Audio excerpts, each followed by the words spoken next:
Hey everyone, welcome to Flavors and Fragrance Recipes. So today in my kitchen I am making Maharashtrian Pithla. This is my mom's recipe and this type of Pithla is always made in my house. So let's begin. I've taken a kadai and I'm adding 3 tablespoons of oil. Let this oil heat up, and to this then we are going to add our asafoetida, that is hing. Let the hing splutter and then we will add our other ingredients like half to 1 teaspoon of rye or jeera, or you can even have a mix of both if you like. Let the rye jeera splutter, and then to this we are going to add our green chillies. I've taken 3 green chillies slit and I'm adding them now. Let this whole thing splutter, and to this we will add our next ingredient, that is our chopped onions. So I've taken around 1 cup of chopped onions and I'm going to add this now. Mix it well. Basically make sure that the onions are not overcooked or anything. We don't want any brown onions, we just want transparent. And so I'm mixing it well, and then we will add the other further ingredients to this. Alright, so let's do it. Mixing it well so that it's nicely cooked, and then now to this we are going to add our further ingredients, and that is 1 tablespoon of ginger garlic paste, and I'm going to fry this whole thing until the raw smell of the ginger garlic paste goes, and my gas is on low. So keep stirring. And now I'm adding haldi, half a teaspoon, and 2 to 3 teaspoon of red chilli powder. Red chilli powder as per your taste and spice.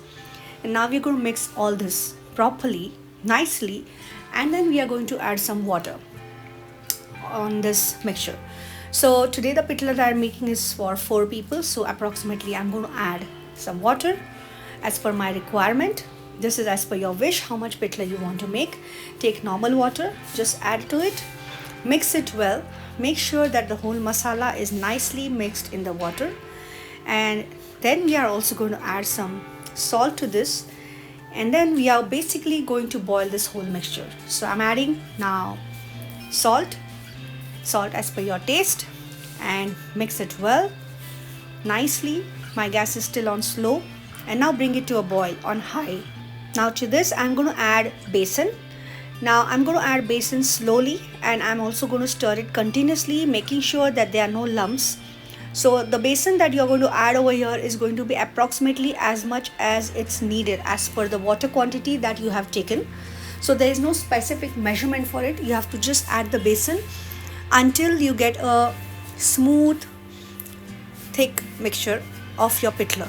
Okay, so you'll get to see the consistency later. So I'm adding my besan slowly and stirring at the same time, making sure there are no lumps, and we will cook this on slow flame, and then later on we are also going to cover this whole thing for around 10 to 15 minutes on slow flame. So let me just mix it nicely, and then we will cover it with a lid.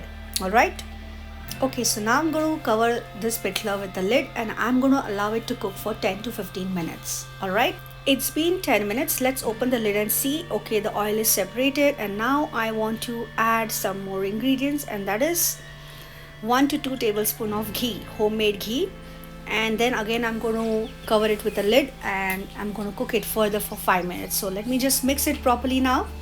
With the ghee it is very tasty, smooth and silky texture. See how the texture is. Alright, now let's just cover this with a lid again and complete the 5 minutes cooking process. It's been 5 minutes, and now let me open and see. Our pithala is all ready. Garnish it with chopped coriander leaves and serve this hot with chapati or rice.